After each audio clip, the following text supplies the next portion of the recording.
Welcome students. Constructional features of CNC machines એટલે કે computer added મેન્યુફેક્ચરિંગમાં આપણે કન્સ્ટ્રક્શનલ એન્ડ ફીચર્સ ઓર સે એલિમેન્ટ ઓફ CNC મશીન જોઈ રહ્યા છીએ. જેમાં આપણે જોયું કે પહેલાં તો CNC મશીન ટૂલના ક્લાસિફિકેશન એના બેઝ પર કરવામાં આવે છે. તો orientation of spindle speed, direction or say motion based on the control loops, open loop and close loop, જે ઓલરેડી આપણે જે પ્રીવિયસ લેક્ચર્સ હતા એમાં જોયું. Classification of the based of the number of axis based on the power supply of the system.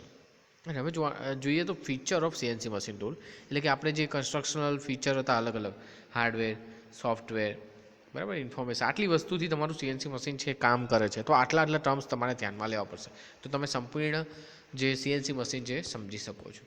બરાબર છે. એમાં આપણે MCU જોયું કે મશીન કંટ્રોલ યુનિટ શું છે, સ્પિન્ડલ ડ્રાઈવ અને ફીડ ડ્રાઈવ એ બંને આકૃતિ સાથે પૂછાઈ શકે છે, તો એ પણ જોયું અને એના કેરેક્ટરિસ્ટિક્સ.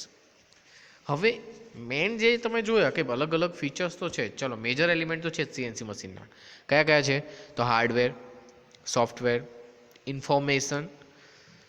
બીજા ટૂલ જોવા જઈએ તો પાર્ટ પ્રોગ્રામ છે, ઓપરેટિંગ કંટ્રોલ ઇનપુટ ડિવાઇસ, એ બધું તમે જોયું. Different types of drive system છે, બરાબર, મશીન ટૂલ છે, ફીડબેક સિસ્ટમ છે, મશીન કંટ્રોલ યુનિટ છે, પ્રોગ્રામ લોજિક કંટ્રોલ છે, એ તો છે જ, એ બધા એલિમેન્ટ તો ખરા જ. એ સિવાય એક્સ્ટ્રામાં તમે જોયું કે અલગ અલગ કઈ કઈ ટાઈપની ડ્રાઈવ હોય છે. હાઇડ્રોલિક હોઈ શકે છે, ન્યુમેરિક ડ્રાઈવ હોઈ શકે છે, ઇલેક્ટ્રિક ડ્રાઈવ હોઈ શકે છે. જેમાં જોઈએ સ્પિન્ડલ ડ્રાઈવ શું છે, બરાબર છે, ફીડ ડ્રાઈવ શું છે. હવે જોઈએ કે હજુ મશીન જે છે એનું સ્ટ્રક્ચરનું બંધારણ કઈ રીતનું હોય છે. કે CNC મશીન તો છે, તમે જોયું કે ભાઈ એમાં સ્ટ્રક્ચરમાં કઈ રીતનું હોય છે કે CNC મશીન એ આપણને ખ્યાલ હોવો જોઈએ કે વધુ ચોકસાઈવાળી હોવું જોઈએ, વધુ રિલાયેબલ હોવું જોઈએ, વધુ કાર્યક્ષમ હોવું જોઈએ, તમે તો જ CNC મશીન લેશો. બાકી જો લેથ જેવું ધીમું કામ થવાનું હોય, લેથ જેવી જ એક્યુરેસી રહેવાની હોય, લેથ જેટલી જ ચોકસાઈવાળું હોય, તો તમે નોર્મલ જે લેથ છે એની જગ્યાએ CNC મશીન કેમ યુઝ કરો? કારણ કે તમને ચોકસાઈ વધુ મળે છે, રિલાયબિલિટી વધુ મળે છે, એફિશિયન્સી વધુ સારી છે, ખ્યાલ આવે છે. એના માટે તમે CNC મશીન યુઝ કરો છો. તો આ જે CNC મશીન છે એની ફીડ રેટ, કટિંગ સ્પીડ, એમાં બહુ આપણને વેરિયેબિલિટી જોવા મળી પડે, બરાબર છે. મતલબ આપણને ઓપ્શન મળવા જોઈએ વધારે સ્પીડના, વધારે ફીડના, વધારે કટ ઓફ, ડેપ્થ ઓફ કટના, તો તમે CNC મશીનનો યુઝ કરશો. CNC મશીનમાં આપણે જોયું કે એને CNC મશીનનું જે સ્ટ્રક્ચર છે એ આખું હીટ સોર્સના મતલબ ગરમ થતું નથી. CNC મશીન કલાકો સુધી ચાલે છે, બરાબર છે. એમાં ટૂલને કંઈ નુકસાન થતું નથી. એ સિવાય CNC મશીન ઓટોમેટિક છે, એટલે મેન્યુઅલી કોઈ વર્ક થવાનું નથી, એટલે કોઈ માણસ થાકવાનો બી નથી. લુબ્રિકેશન બી ઓટોમેટિક હોય છે, જેવું કામ ચાલુ થયું એવું લુબ્રિકેશન યુઝ થવાનું ચાલુ કરી દેવાનું છે. એટલે CNC મશીન જે ટૂલ છે એ એક ખૂબ જ સરસ આપણા જોડે એડવાન્ટેજ છે. કોના સાપેક્ષમાં? જે મેન્યુઅલ જે મશીન છે એ બધાની સાપેક્ષમાં. કારણ કે ચીપ બી ઉડતી નથી, કારણ કે આખું ક્લોઝ બોડી હોય છે. તો એ બધા જે છે એડવાન્ટેજ થાય. એના માટે આપણે CNC મશીનનું જે સ્ટ્રક્ચર છે આપણા માટે વધારે બેનિફિશિયલ છે, ખ્યાલ આવે. હવે તમે મેઇન એલિમેન્ટ તો જોઈ લીધા, hardware, software, program, part program, MCU, machine control unit છે, કંટ્રોલ પેનલ છે, એ બધું જ. હવે એના અમુક જુદા જુદા એલિમેન્ટ એ સમજીશું.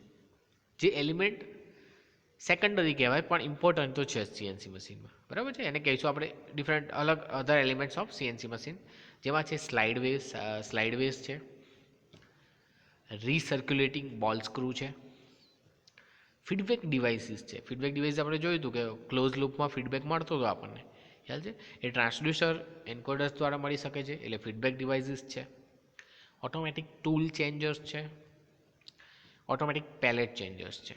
તો આ જે અલગ અલગ એલિમેન્ટ છે કેમના અધર એલિમેન્ટ્સ એ જોવાના છે, ખ્યાલ આવ્યો. આ CNC મશીનના એક પાર્ટ જ છે પણ આ એક એલિમેન્ટ કહી શકાય આપણે. પહેલું જોઈશું સ્લાઇડ વે.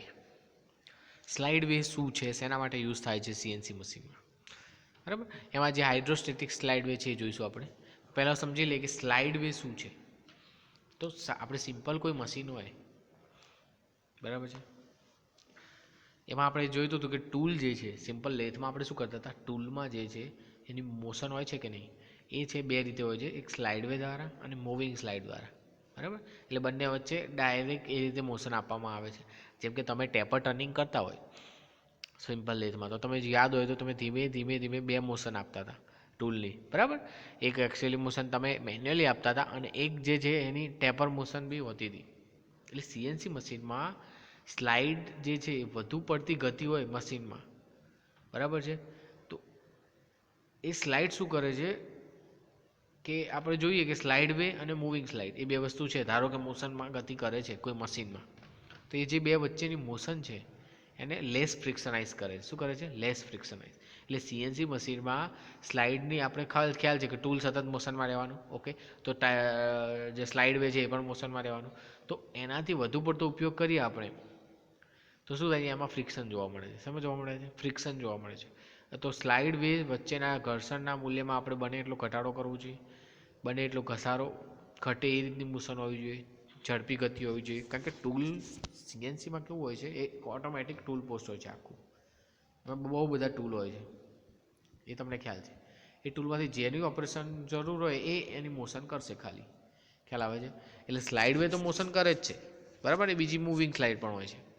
એટલે હાઇડ્રોસ્ટેટિક સ્લાઇડ વે શું કરે છે કે આપણે જે, ચલો જેમ કે આકૃતિ જોઈ લો, એક હાઇડ્રોસ્ટેટિક માટે જ જોઈએ તો ઓઇલ ઇનલેટ છે, ઓઇલ પોકેટ છે અને ઓઇલ ઇનલેટ છે. એટલે જ્યારે કોઈ પણ વસ્તુ તમે ફિટિંગ કરો છો, અંદર શું કરો છો? ફિટિંગ કરો છો. જ્યારે મોશન મળે છે, શું મળે છે? મોશન મળે છે. ત્યારે જો એને હાઇડ્રોસ્ટેટિક સ્લાઇડ, લિનિયર બેરિંગવાળી અથવા બોલ બેરિંગવાળી, રોલર બેરિંગવાળી અથવા સરફેસ કોટેડ સ્લાઇડ વેઝનો ઉપયોગ કરવામાં આવે તો શું થાય છે? ફ્રિક્શન ઘટે છે. મોશન જે છે એનું ફ્રિક્શન શું થાય છે? ઘટે છે. ખ્યાલ આવ્યો? એટલે હાઇડ્રોસ્ટેટિક સ્લાઇડ વેમાં કેવી રીતનું હોય છે કે બે સ્લાઇડ વચ્ચે કેવિટી હોય છે જેમાં ઓઇલ કે હવા ભરવામાં આવે છે અથવા હવા પંપ કરવામાં આવે છે. તમે તમારા જમ્પર જોયા છે, એ પહેલાં કેવા આવતા હતા? સ્પ્રિંગવાળા નોર્મલ આવતા હતા. હવે જે આવે છે હાઇડ્રોલિક જમ્પર આવે છે. ખ્યાલ છે તમને? તો એ જે હાઇડ્રોલિક જમ્પર છે one type of slide way જેવું થયું કે ભાઈ ફ્રિક્શન માટે અથવા જમ્પ જે આપણે જે બાઇક જમ્પિંગ થાય છે ત્યારે જે એનર્જી એબ્ઝોર્બ કરે છે અને રિલીઝ કરે છે, તો હાઇડ્રોસ્ટેટિક સ્લાઇડ વે શું કરશે? એ જ ટાઈપનું વર્કિંગ થયું એનું. ફરક શું છે? એમાં જે કેવિટી છે એમાં શું હોય છે? ઓઇલ અથવા હવા. તો તમે જોઈ શકો છો ઓઇલ અથવા હવા. એનાથી શું થશે કે આ મોશન જે થાય છે એમાં જે ફ્રિક્શન છે એ શું થશે? ઘટશે. ઘસારો શું થશે? ઘટશે. ઝડપી અને સરળ છે? હા, ઝડપી અને સરળ છે. એકવાર તમે કરી દીધું હાઇડ્રોસ્ટેટિક સ્લાઇડ વેનો યુઝ કરી દીધો પછી તમારે કંઈ જોવાનું રહેતું નથી. સ્લાઇડના પોકેટમાં રહેલું ઓઇલનું દબાણ વાતાવરણના દબાણ જેટલું તથા ઓઇલના પોકેટથી સ્લાઇડ થાય છે. મતલબ શું થાય છે કે આ ઓઇલ છે એનું પ્રેશર એટલું જ હોય છે કે જેટલું બહારનું એટમોસ્ફિયરનું હોય. ઓફકોર્સ એટલું રાખવું પડે, નહીં તો આ પ્રેશર વધી જશે તો અહીંથી ઓઇલ બહાર નીકળવાની સંભાવના વધી જશે અને આ પ્રેશર વધી જશે તો બહારથી જે એર છે અંદર જવાની સંભાવના વધી જાય. ખ્યાલ આવે છે? એટલે સ્લાઇડના પોકેટમાં રહેલું ઓઇલનું દબાણ વાતાવરણના દબાણ જેટલું હોય છે તથા પોકેટમાં સ્લાઇડ થાય એ રીતની રચના હોય છે. તો જ ઘર્ષણ ફ્રિક્શન લેસ થાય ને. ઓઇલ ભરવાનું છે જેમ કે, અને ઓઇલ બહાર નીકળે છે તો એ વખતે આ જે ઓઇલ પોકેટ છે દેખાય છે, જે દેખાય છે ને બધો ઓઇલનો પોકેટ છે. એનાથી શું થવાનું કે આ જે છે જેમ કે ટૂલનું મોશન માટેનું છે, ચલો, અને આ જે છે કેઝિંગ છે એ તમારું ટૂલ હોલ્ડર માટેનું અથવા જે બેડ કહીએ એની સાથેનું કનેક્શન છે. તો આ જે મોશન થાય છે ત્યારે એમાં ફ્રિક્શન ના રહે એના માટે વચ્ચે જો આપણે ઓઇલનું પોકેટ યુઝ કરેલું. શું કરેલું છે? ઓઇલ પોકેટ એટલે એવું કંઈ નહીં, એક જગ્યા જ થઈ જે ઓઇલથી ભરેલું હોય અથવા હવાથી ભરેલી હોય. શેનાથી ભરેલી હોય? ઓઇલથી ભરેલી હોય અથવા હવાથી ભરેલી હોય. બરાબર છે? હવે જેમ કે ચલો કોઈ મોશન આપીએ છીએ આપણે, વચ્ચે શાફ્ટ છે અને આપણે હવે બોલ બેરિંગનો યુઝ કરીએ છીએ. શેનો ઉપયોગ કરીએ છીએ? બોલ બેરિંગનો. તો આપણને ખ્યાલ હોવો જોઈએ કે વચ્ચે એકચ્યુઅલી ફરતે ફરતે એક બેરિંગ આવી રીતે રોલર બેરિંગ યુઝ કરી લેવાની. એ તમે કઈ યુઝ કરો તમારા પર ડિપેન્ડ, બોલ બેરિંગ રોલ. અને અહીં આગળ જે મોશન છે એના માટેનું આપણે એક આખું બુશિંગ કરી દઈએ. તો બેરિંગ મૂકો તો તમે આ શાફ્ટ છે એની મોશનને શું કરી શકો છો? ફ્રિક્શન લેસ કરી શકો છો. એ પણ સ્લાઇડ વે એ ટાઈપના બી આવે છે. સ્લાઇડ વે છે એ બોલ રોલર બેરિંગ ટાઈપના બી આવે છે, નીડલ ટાઈપ સરફેસ કોટેટેડ આવે છે. બરાબર છે? એટલે ઘણા અલગ અલગ ટાઈપ્સના હોય છે. પણ આપણે અત્યારે હાઇડ્રોસ્ટેટિક સ્લાઇડ વેની વાત કરીએ તો હાઇડ્રોસ્ટેટિક સ્લાઇડમાં in the hydrostatic slide way hair oil is pumped into the small pocket. આ કેવિટી છે એની અંદર કયું ઓઇલ, જે હેર ઓઇલ એવું જરૂરી નથી પણ જે આ યુઝ કરતા હોય એ ટાઈપનો એ લખે છે. ફ્રિક્શન આપણે તો એની વિસ્કોસિટી સારી હોવી જોઈએ. બરાબર છે. એ કેવિટીમાં machine into the carriage or slide which are in contact with the slide way. તો જોયું કે આ જે પોકેટ રાખેલું છે, બરાબર છે, એ જે ગેરેજ અથવા સ્લાઇડ જે છે એના કોન્ટેક્ટ વચ્ચે એક પોકેટ રાખેલું હોય છે. એક જે મોશન કરશે અને એક ફિક્સ છે એવું માની લો. તો એ બંને વચ્ચેની જે મોશન છે એને ફ્રિક્શનલેસ કરવા માટે આપણે કેવિટી જે જનરેટ કરેલી છે એની અંદર શું કરી દઈશું? ઓઇલ ભરી દઈશું. The pressure of the fluid gradually reduce to atmosphere pressure is it slips out from the pocket through out the gap between the slide and slide way. એટલે જ્યાં સુધી પ્રેશર સરખું નહીં થાય ત્યાં સુધી થોડું ઓઇલ બહાર નીકળશે એમ કે છે. ખ્યાલ આવે છે? જ્યાં પ્રેશર સરખું થશે પછી ઓઇલ બહાર નીકળવાની કોઈ સંભાવના રહેતી નથી. એ તો મેં કીધું પહેલાં જ કે બહાર જે એટમોસ્ફિયરનું જે પ્રેશર છે એ જ અહીંયા હોવું જોઈએ, એટલે કે સેમ હોય છે. The hydrostatic slide way provide almost a frictionless condition, એટલે એપ્રોક્સિમેટલી ફ્રિક્શનલેસ કન્ડિશન જોવા મળે છે. 100% તો ક્યારેય શક્ય છે નહીં, તમને ખ્યાલ છે. તો ફ્રિક્શનલેસ છે કન્ડિશન એપ્રોક્સિમેટલી જોવા મળે છે, એટલે મુવમેન્ટની જ્યારે સ્લાઇડ થાય ત્યારે કોઈ વિયર કે એવું કંઈ થતું નહીં હોય. બરાબર. For the efficient operation it is very important that the fluid and slide way are kept clean. એ તો મેં પહેલાં જ કીધું, જ્યાં કેઝિંગ લખેલું છે અને વચ્ચે સ્લાઇડ મોશન છે, તો વચ્ચે જો ડસ્ટ પાર્ટિકલ આવી જશે તો ફ્રિક્શન શું થશે? વધી જવાનું ઓટોમેટિક. તો એના માટે શું કહે છે? It is very important for the efficient it is very important the fluid and slide way are kept clean હોય. Also the hydrostatic slide way need a very large surface area to provide adequate support. Adequate support મતલબ, ચલો આ એક 3D કેઝિંગ દોરું છું. આની વચ્ચે આ રીતની એક રેક્ટેન્ગ્યુલર બાર છે અને એની મોશન થાય છે. આ વચ્ચે થોડું લુબ્રિકેશન કરેલું. હવે જો સપોર્ટ તમે આયરો જે સપોર્ટ છે એ ઓછો રાખો છો તો શું થશે? આને અહીંયા આગળ અપ એન્ડ ડાઉન એટલે કે વેઇટના લીધે આ ક્રોસ થવાની સંભાવના શું થશે? વધી જશે. શું થશે?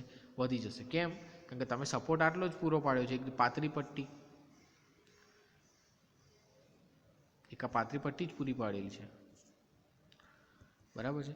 તો એનાથી શું થશે કે આ જે વચ્ચે સ્લાઇડ થાય છે એ જે છે એની મોશન ઉપર નીચે થઈ શકે છે, થોડી ક્રોસ થઈ શકે છે, પેરેલલી પરફેક્ટ નહીં રહે. એટલે એને સપોર્ટ જે છે એ થોડો સરફેસ એરિયા વધારે આપવાનો એવું કે છે. Very large surface area to provide adequate support. ખ્યાલ આવે છે? આ થયું તમારું સ્લાઇડ વે. પણ કયું? Hydrostatic slide way. હવે વાત કરીએ તો બોલ એન્ડ રોલર. તો લિનિયર ટાઈપનું બેરિંગ છે એ તો તમને ખ્યાલ આવી ગયો હશે કે મેં કીધું એમાં જે છે એ બોલ ટાઈપ જે બેરિંગ છે એનો યુઝ કરવાનો. બરાબર છે. જેમ કે સાફ્ટ છે, એની મોશન છે, તો ફરતે બેરિંગ લગાવી દેવાની. જે તમે જોયું છે સાયકલના જે ટાયર છે આ તે એ બધી વસ્તુ જે છે એ બધી આ ટાઈપની સ્લાઇડ વેઝ હોય છે. હવે જોઈએ રીસર્ક્યુલેટિંગ બોલ સ્ક્રૂ. રીસર્ક્યુલેટિંગ બોલ સ્ક્રૂ એ શું છે? Important topic. રીસર્ક્યુલેટિંગ બોલ સ્ક્રૂ જે છે એ આકૃતિમાં બતાવ્યા પ્રમાણેની એસેમ્બલી હોય છે. બરાબર છે. આની તમને સોલિડ ફિગરો જોવા મળી શકે છે, ગૂગલમાં સર્ચ કરો તો. આ એક પ્રકારની રચના છે જેમાં આપણે શું લીડ સ્ક્રૂ અને નટ વચ્ચે ઉત્પન્ન થતા ઘર્ષણ બળનું મૂલ્ય ઘટે છે. બધાએ લીડ સ્ક્રૂ જોયેલો છે કે નહીં? આપણે જે લેથ હતું, અહીં ચક હતું, અહીં સ્પિન્ડલ, અહીં આગળ જે મોટો સ્ક્રૂ આવતો હતો જેની ઉપર શું આપણે ટૂલ જે છે હોલ્ડર એ મોશન કરતું હતું, એની જે ગતિ છે એ તમારો સ્ક્રૂ થશે, એ લીડ સ્ક્રૂ થશે. એટલે લીડ સ્ક્રૂ અને એના નટ વચ્ચે જે ઘર્ષણ બળ છે એના ઘટાડવા માટે આ જે છે સીએનસી મશીનમાં એક ટ્રાન્સમિશન એફિશિયન્સી વધારવા માટે, ફ્રિક્શન ઘટશે તો લોસ ઘટવાનો છે, એના માટે આપણે સીએનસી મશીનમાં યુઝ કરીએ છીએ. તો રીસર્ક્યુલેટિંગ અને બોલ સ્ક્રૂ પ્રકારની રચનામાં શું છે કે જે સ્લાઇડિંગ ફ્રિક્શનલેસ રોલિંગ ફ્રિક્શન છે એમાં ફેરવવામાં આવે છે. અને રીસર્ક્યુલેટિંગ બોલ સ્ક્રૂ ટાઈપની એસેમ્બલીનો યુઝ કરીને તમે જે છે ફ્રિક્શન ઘટાડી શકો છો. કઈ રીતે? તો આકૃતિમાં જોઈ લો. એના માટે એક આ તો સ્ક્રૂ છે તો ખબર પડી ગઈ તમને, લીડ સ્ક્રૂ આખો છે. એની ઉપર જે છે તમારા માટે એક ટાઈપની નટ એસેમ્બલી થશે. શું થશે? Nut assembly. જે આકૃતિમાં બતાવ્યા પ્રમાણે એમાં રીસર્ક્યુલેટિંગ બોલ આપેલા છે, દેખાય છે? હવે બોલ છે એ બોલ રિટર્ન ટ્યુબ દેખાય છે. આ જે સાઇડેડ ભાગ છે એની અંદર જ રહેશે, બહાર તો આવી નહીં શકે કારણ કે બહાર આવવા માટે જગ્યા છે નહીં, અંદર ને અંદર ફર્યા કરશે. શું કરશે? અંદર ને અંદર ફર્યા કરશે. આ તો સ્ક્રૂ છે જ. હવે નટ ફરશે, નો ડાઉટ, નટ તો જોડે જોડે ફરવાના છે, પણ સાથે સાથે આ જે બોલ ગોઠવેલા છે એકદમ પાસે, એ જે મોશન થશે, બંને વચ્ચેની મોશન છે એ આ બોલના આધારે થશે. શેના આધારે થશે? બોલના આધારે. એનાથી શું ફરક પડશે કે જે ફ્રિક્શન છે એ ડાયરેક્ટ આપણા આ નટ અને સ્ક્રૂ વચ્ચે થશે નહીં. નટ અને સ્ક્રૂ વચ્ચે થશે નહીં. આ જે બોલ છે એ પરસ્પર રોટેટ થઈને એકબીજાને એમ ગતિ ટ્રાન્સમિટ કરતા હશે. કઈ રીતે? હવે તમે આને ફેરવો છો, જેમ કે ચલો એન્ટી ક્લોકવાઇઝ ફેરવો છો, તો આ વસ્તુ શું થવાની? આ તરફ જાય છે. તો અહીં આગળ જે આ બોલ છે એ કેવું અંદર જ જવાના છે, તો આ આગળ વધશે, નો ડાઉટ, આમ ફરશે એટલે આગળ વધશે. તો અહીંથી આ બોલ જે રિસર્ક્યુલેટિંગ બોલ છે એકબીજાને ધક્કો મારીને આગળ મોકલતા રહેશે. આખી જે રચના જે રીતની હશે, ધીમે ધીમે ધીમે ધીમે આખી જે લાઈન છે ને બોલની આ રીતની લાઈન હશે કે અહીંથી સ્ટાર્ટ થશે, અહીંથી આમ અને પછી આમ આમ પાછી જોઈન થઈ જશે. આ ટાઈપની રચના છે. એટલે આ જે અહીં આ જે લાઈન છે એની મોશન છે, બોલની મોશનની એક લાઈન છે. જેમ જેમ તમે નટ ફેરવતા રહેશો એમ આ બોલ છે એની મોશન આ રીતની રહેશે. એનાથી શું થશે? અહીં દેખાય આ રીતની છે પણ એકચ્યુઅલી આ રીતની હશે. અહીંથી આમ ફર્યો, 2 આંટા ફરશે, પછી પાછું અહીંથી અહીં. એટલે જે તમારી જે આ સ્ક્રૂ છે એ તો આ બાજુ મોશન કરશે જ, સાથે સાથે તમે આ નટ ફેરવતા હશો ત્યારે બોલ છે એની મોશન આ રીતની થશે. એટલે આપણને ખ્યાલ છે કે આ 2 સ્લાઇડ છે. હવે તમે ચાલતા હોય રસ્તામાં અને વચ્ચે કોઈ જો ગોળ ગોળ એકદમ મેટલ ફિનિશ બોલ મૂકી દે તો તમે શું તો લપસી જાઓ છો કે નહીં? કેમ? કારણ કે એ વખતે ફ્રિક્શન શું થાય છે? ઓછું થઈ જાય છે. શું થઈ જાય છે? ઓછું થઈ. આ નીચેની સપાટી, એના ઉપર તમારું ચપ્પલ, એની નીચે જો નાની નાની ઘડીઓ આવી જાય ગોળ સર્ક્યુલર બોલ કોઈ નાના નાખી દે તો તમે શું કરશો? લપસી જશો. કેમ? બંને વચ્ચેનું ફ્રિક્શન શું થાય છે? ઓછું થાય છે. સેમ વસ્તુ અહીં થવાનું છે. આ સ્ક્રૂ છે તમારો, એના ઉપર આ નટ ટાઈપ રચના છે, પણ એને જો તમે આવી રીતે અલગ અલગ નાના નાના બોલની રચનાથી, સર્ક્યુલેટિંગ બોલની રચનાથી, જેને આપણે કહીશું રીસર્ક્યુલેટિંગ બોલ સ્ક્રૂ, એનો યુઝ કરવામાં આવે તો ફ્રિક્શન શું થવાનું છે? ઘટવાનું છે. ઓબ્વિયસ છે. તો આ પ્રકારની રચના છે એનાથી શું થશે કે રીસર્ક્યુલેટિંગ બોલ છે એ એસેમ્બલીમાં ફર્યા કરશે. એટલે જે ફ્લેન્જ નટ છે એ સ્થાયી આપણે જોઈએ કે એક સ્ટેબલ છે ભાઈ, એમાં જે બોલ છે એ બહાર નીકળવાના છે નહીં. એટલે મૂવિંગ ચેમ્બર સાથે જોડાયેલ છે અને સ્ક્રૂને ફેરવવાથી આપણે મૂવિંગ ઘટક ગતિ કરશે. એટલે કે આ આપણા માટે મૂવિંગ ઘટક અત્યારે બોલ છે, તે બોલ ઘટક કરશે ગતિ. ખ્યાલ આવે છે? એટલે બંને વચ્ચે ફ્રિક્શન થશે નહીં. એટલે આમાં જે મેન કામ છે એ શાફ્ટ તો છે જ, સાથે સાથે સ્ક્રૂ શાફ્ટ જે સ્ટીલ બોલ છે એનું કામ છે, અને બોલ નટ એ બંને, અને આ બંને વચ્ચે સીલ મતલબ આ બોલ બહાર ના નીકળી જાય એના માટે. એ તો આપણે કેઝિંગ જ એવું બનાવવાનું કે બોલ બહાર આવી શકે નહીં. બરાબર છે? એ રીતની રચના હોય છે. આનાથી શું થાય છે કે આપણે સ્પેરિકલ બોલ જે છે એ સ્ક્રૂ અને નટ વચ્ચે ફર્યા કરશે, અને જે સ્લાઇડિંગ ફિક્સર છે એ રોલિંગ ફ્રિક્શનમાં ફેરવી જાય, અને રોલિંગ ફિક્સર સૌથી ઓછું હોય છે. એટલે સાદા મશીનમાં જ્યારે એકમે ટાઈપ થ્રેડનો યુઝ કરો, તમે ડિફરન્ટ ટાઈપ્સ ઓફ થ્રેડ જોયા હતા મિકેનિકલ ડ્રાફ્ટિંગમાં, એટલે તમે જ્યારે એકમે થ્રેડનો યુઝ કરો ત્યારે એની એફિશિયન્સી પ્રમાણે 20% કે 30% બરાબર સુધીની હોય છે. જ્યારે એકમે થ્રેડમાં સ્લાઇડિંગ ફ્રિક્શન હોય ત્યારે, કયું ફ્રિક્શન? સ્લાઇડિંગ ફ્રિક્શન હોય. અને જો એ જ વસ્તુ આ ટાઈપના રિસર્ક્યુલેટિંગ બોલથી તમે મોશન આપી દો તો તમારી જે એફિશિયન્સી છે 90% સુધી મળી શકે છે. ખ્યાલ? તમારે આકૃતિ ખાસ દોરવાની રહેશે રિસર્ક્યુલેટિંગ બોલની. બરાબર છે? આકૃતિ તમારે આ ડ્રો કરવી પડશે, કઈ ટાઈપની મોશન છે. ખ્યાલ આવે છે? એટલે ધ રિસર્ક્યુલેટિંગ બોલ screw assembly shown in figure has a flash not attached to the moving chamber and the screw to the fixed casing. આપણે કીધું એમ casting. And does the moving member be moved during rotational movement of the screw? A circulating ball screw design can have ball external returns. In this type of screw ball rotate between the screw and nut. મેં કીધું એમ screw and nut direct contact છે નહીં, બંને વચ્ચે શું છે? આ ટાઈપના રિસર્ક્યુલેટિંગ બોલ છે. એનાથી શું થશે કે rotate between the screw and nut, convert the sliding friction to rotational friction. Sliding friction to rotational friction છે બતાવતા. ધ ટ્રેડિશનલ એકમે થ્રેડ જોવા જઈએ તો કન્વેન્શનલ મશીનમાં એની જે એફિશિયન્સી છે એકમે ટાઈપની થ્રેડની ફ્રિક્શનની, સ્લાઇડિંગ ફ્રિક્શનની, એ 20 થી 30% હોય છે, પણ જો બોલ સ્ક્રૂનો યુઝ કરવામાં આવે તો 90% સુધી વધારી શકાય છે. The ball screw and nut having following advantage: it have high efficiency compared to conventional lead screw. Efficiency of the ball screw and nut assembly is very near to 90%, જે ખૂબ જ વધારે કહેવાય, લોસ 10% થઈ ગયો. And the power requirement for the ball screw arrangement is also less due to reduced friction. Friction ના લીધે already reduce થઈ જાય છે. And the ball screw and nut assembly is reversible which make it possible to back drive the unit. ખ્યાલ આવે છે? કંઈ જ કર્યું નથી. આ લીડ સ્ક્રૂ છે, એના ઉપર એક નટ છે, પણ આ બંનેની રચના વચ્ચે ડાયરેક્ટ કોન્ટેક્ટ ના આવે એના માટે એક નાના નાના જે સ્ટીલ બોલ છે એની એક લાઈન કરી દેવામાં આવે છે. કેવી લાઈન કરી દેવામાં આવે છે કે જ્યારે આની મોશન થશે બંને વચ્ચે ત્યારે જે મોશન છે આ બોલ જ કરશે, એટલે જે સ્લાઇડિંગ ફ્રિક્શન છે રોલિંગ ફ્રિક્શનમાં કન્વર્ટ થઈ શકે. આ જે દેખાય છે હું બોલ દોરી રહ્યો છું એ ટાઈપની રચના જે રીતની હશે, સર્ક્યુલેટિંગ આખી રચના જે રીતની બનાવેલી છે એમને, અને આ બોલ બહાર તો જવાનું નથી, એટલે અંદર અંદર આ જે લાઈન એમની બતાવેલી છે એનો પથ છે એમાં ફર્યા કરશે. ખ્યાલ આવે છે? આ થઈ તમારી રીસર્ક્યુલેટિંગ બોલ સ્ક્રૂ. આ બેમાંથી એક હશે જ કદાચ. આ પૂછાય છે રીસર્ક્યુલેટિંગ બોલ સ્ક્રૂ જ આઈએમપી છે ખાસ જોવા જઈએ તો.